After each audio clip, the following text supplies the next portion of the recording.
Përshëndetje të dashur teleshikues, po japim lajmet në televizionin 4+. Shqipëria votoi dje për parlamentin dhe qeverinë e re. Në bashkinë Lushnjë, procesi i votimit që nisi në orën 7 pati disa probleme dhe incidente, të cilat më pas u zgjidhen. Qytetarët shqiptar votuan dje për parlamentin dhe qeverinë që do t'i qeverisë në 4 vitet e ardhshme. Procesi i numërimit të votave po vijon në të gjithë KZ-at e qarqeve të vendit. Dhe nga numërimet e qendrave të votimit në rang vendi, Partia Socialiste kryeson e ndjekur nga Partia Demokratike. Partia Social-Demokrate deri tani është forcë e tretë.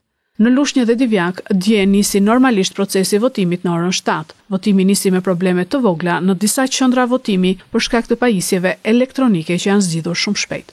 Në këto zgjedhje janë thirrur 100.744 votues, 3.475 më pak se në zgjedhjet e 2021-shit, në 156 qendra votimi, në KZ-at 55 dhe 56.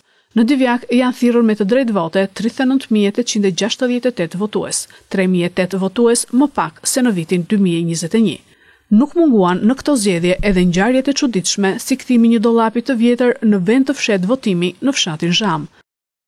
Këtu kemi vendin 3-3, nuk kishe pozicion tjetër, kështu e kemi vazhduar, dhomë në fshet e ram dakord si Komisioner e bëm, në rregull, na vjen i përfaqësues i PD-s, tha do ta kthejmë kështu, e kthy, tani bën dollafe tjera, ne s'kemi që bëjmë tani, i përfaqësues i PD-s erdhi. Tha e duan në këtë pozicion, e kthymë pozicion tjetër. E kishim dhomë të fshet, me çarçafën e gjitha, me kartonat që kemi marrë. Erdhën ato, e këtëm dollap në krah tjetër, e në vëm kartonat si që deshen ato kutijet që kemi marrë. Por edhe incidentet nuk munguan. Përplasje fizike u shënuan në qendrën e votimit numër 2858, që i përket KZ-s numër 56 mes komisionerëve të Partisë Demokratike dhe Partisë Socialiste. Sipas komisionerëve të pranishëm, komisionerët e Partisë Demokratike janë ankuar se ata të Partisë Socialiste kanë filmuar votat e qytetarëve. Kandidati për deputet i Partisë Demokratike Sajmir Korreshi reagoi në lidhje me këtë rast. Që natë mëngjes ka qenë tensionuar këto situata, derisa arritin agravimin ku një vëzhgues ose vëzhguesi i PS-s, përveç gjithë patronazhistëve që janë te dera, fotografon votën një herë, 2 herë, 3 herë, derisa është shkapur nga pas e ka lindur incidentet nëpërmjet shtyrje të ofendimit këto që janë. Më herët nga selia e Partisë Socialiste në Fier, kandidatja për deputete Kiduina Zaka në një deklarat akuzoi Partinë Demokratike se po organizonte një aksion për të prishur procesin zgjedhor. Përfaqësues të kësaj force politike kanë braktisur detyrën në disa raste, siç është sekretari i qendrës së votimit 3209 fraksion 1 në Topoj të Fierit, i cili ka marrë edhe vulën me vete. Procesi i votimit në të gjitha qendrat u mbyll në orën 7, më pas materialet u dorëzuan pranë KZ-ve.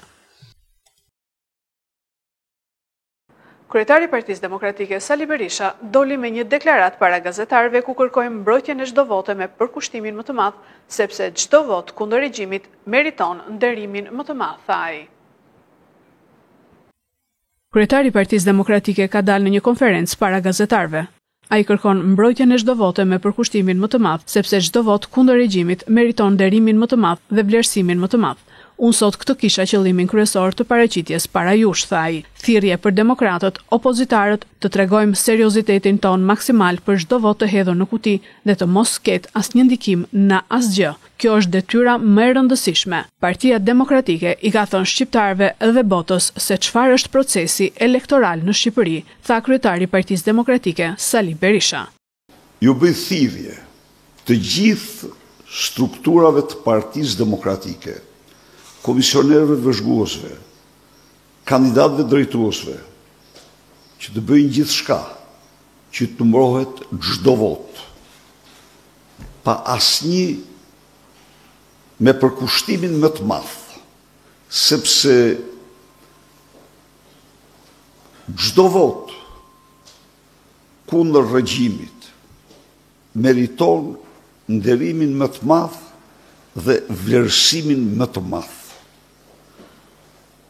Unë sot, ose këte kisha qëllimin kryesor të paraqitjes para jush, në mënyrë pra dhe njëherë, një thirrje për demokratët opozitarët të tregojmë për kushtimin dhe seriozitetin tonë maksimal në numërimin, vlerësimin e çdo vote të hedhur në kuti dhe të mos kenë asnjë ndikim nga asgjë. Partia Demokratike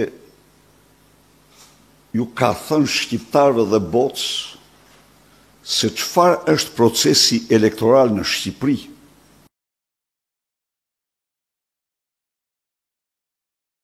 Në Fier, me urdhër të SPAK, u arrestua babai i kandidates të Partisë Socialdemokrate, Limonera Bozha, për blerje votash. Policia arrestoi me urdhër të SPAK Pandeli Bozhën, babain e kandidates së Partisë Socialdemokrate në Fier, Limonera Bozha, për veprën penale korrupsion aktiv në zgjedhje. Në një deklarat për mediat, kandidatja e partisë së Tomdoshit hodhi poshtë akuzat se babai i saj ka ofruar para në këmbim të votave për zgjedhjet e 11 majit. Është e pavërtet 100% kjo gjë. Unë e kam thënë edhe në një intervistë tjetër që kam punuar 12 vite, kam qenë pjesë e Partisë Socialiste për 12 vite dhe nuk kam bler kurrë vota për ata. Dhe nuk blej vota për veten dhe për asnjëri tjetër. As unë as familja ime. Unë jam një vajzë qytetit të Fierit, njohin gjithë. Familja ime është shumë e nderuar e respektuar dhe punëtore. Babai im është njeri shumë i respektuar. Ka ardhur të mbështesi vajzën e tij, si çdo prind besoj mbështet fëmijën e tij në gara të ndryshme.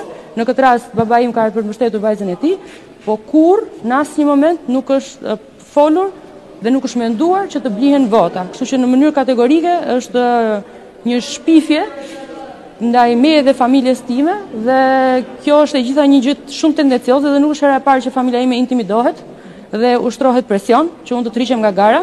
Ka pas disa raste. Nuk besoj se keni përmendjen tek rezultati i votimit, por se çfarë po ndodh në familjen tuaj? Kush ka qenë personi tjetër i shoqëruar? Çfarë akuzë është ngritur për të? Është proceduar në gjendje të lirë? Çfarë po ndodh përveç babait? Është një ka ime.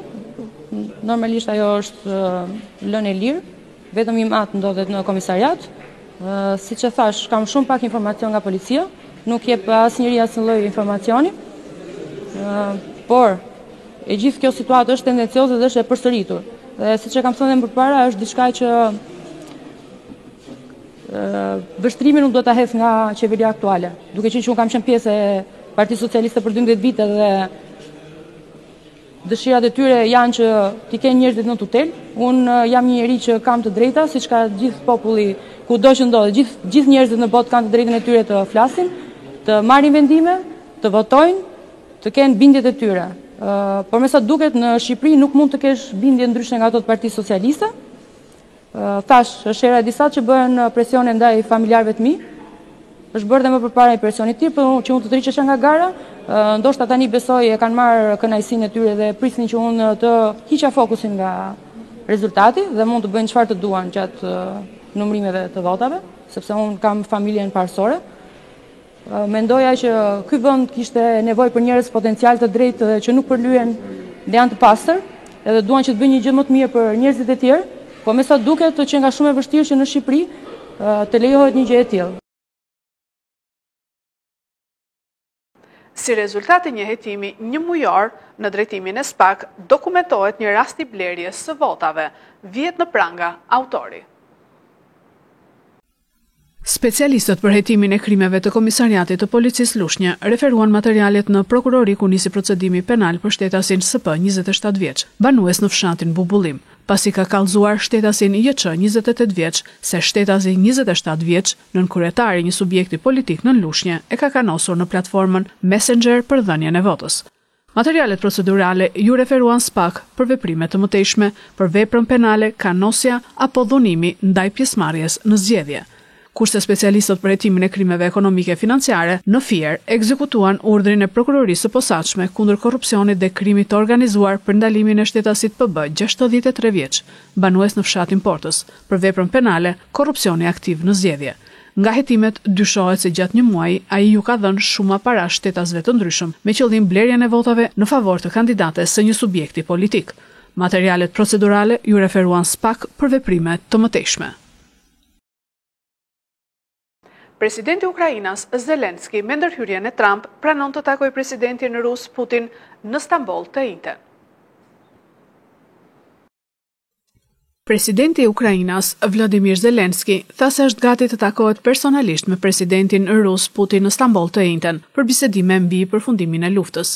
Postimi i tij në X erdhi menjëherë pasi Donald Trump kërkoi që Ukraina të binte dakord me ofertën e Putinit për bisedime të drejtpërdrejta mes dy vendeve në Turqi. Nuk ka kuptim të zgjaten vrasjet, edhe unë do ta pres Putinin në Turqi të njëjtën personalisht, shkroi Zelenski. Ai më herët kishte thënë se vendi i tij ishte i hapur për bisedime me Rusin, por vetëm pasi të arrijej marrëveshje për një armë pushim.